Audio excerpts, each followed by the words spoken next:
పెద్ద అబద్ధం అధ్యక్ష ఆస్తులు అమ్మలేదు అని చెప్పారు అధ్యక్ష హరీష్ రావు గారు ఒక్క నిమిషం అంత సీనియర్ సభ్యుడు ఎల్ఏ మినిస్టర్గా పనిచేసిన అంటుండు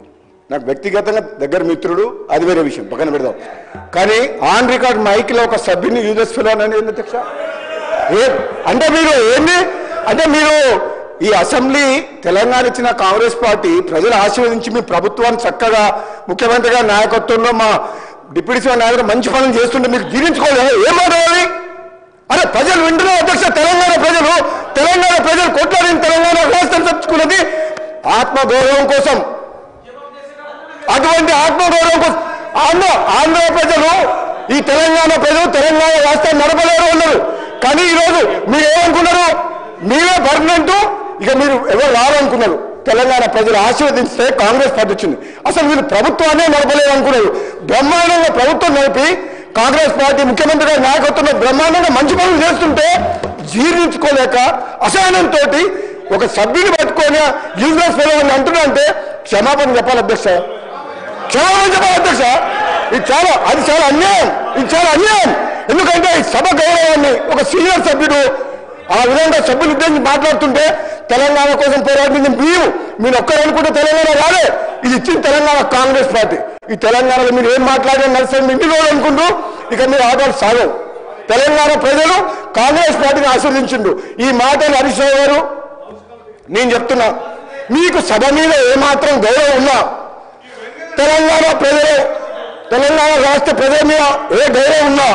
సభ్యుల సంస్కారం మీద గౌరవం ఉన్నా బేషరతుగా మీకు క్షమాపణ చెప్పాల్సిందే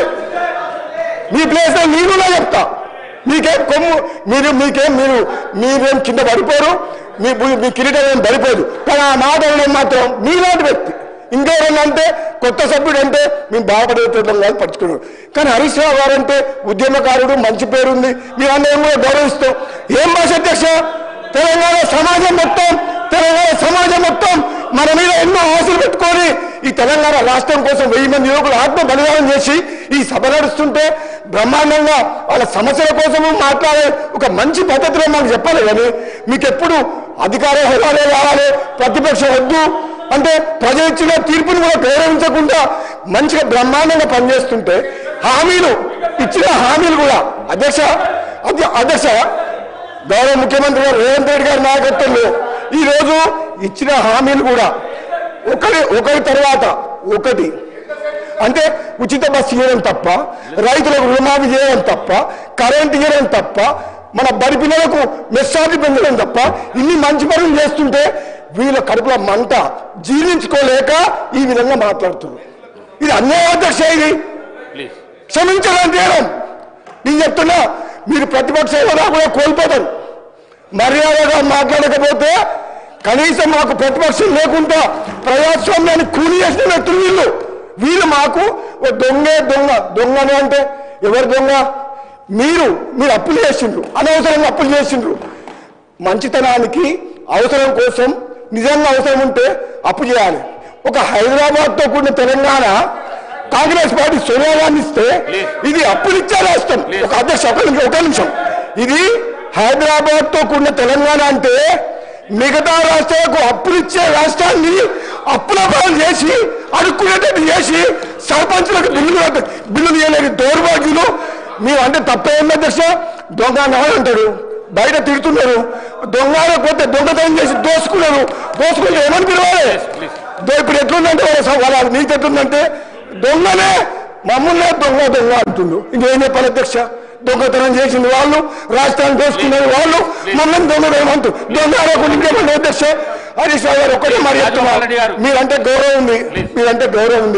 మీరంటే గౌరవం ఉంది కానీ మాత్రం ఆ ఓడు మీరు వెనక తీసుకోవాల్సిందే లేకపోతే మీ అవసరం అధ్యక్ష అవసరం రోజు మించి వెళ్ళిపోతుంది రోజు మీకు చేస్తుంది ఇంటికి వెళ్ళిపోతుంది కంట్రోల్ చేయాలి అధ్యక్ష కంట్రోల్ చేయాలి వాళ్ళు రోజు ఏమనుకుంటున్నావు మేము భయపడతాం అనుకుంటున్నా మేము భయపడతావా వాళ్ళు భయపడతావా ఏంటి అధ్యక్ష రోజు వాళ్ళ భాష ఉంది అధ్యక్ష వాళ్ళ భాష ఉంది అధ్యక్ష రికార్డులకు వెళ్ళి తొలగించడం అయినది కూర్చోండి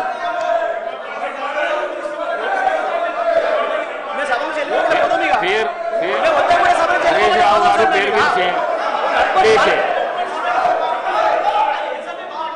చలో చలో హరీష్ రావు గారు సార్ నేను గౌరవ శాసనసభ వ్యవహారాల మంత్రి గారిని అడుగుతున్నా. ఆయన ఇలా మైక్ లో దొంగ అని 5 సార్లు మాట్లాడిండు. Is it permissible? అది రికార్డ్ నుంచి తొలగిస్తారా? ఆయన ముందు క్షమాపణ చెప్పాలన్నా వద్దా? You have to answer. Sir, any unparliamentary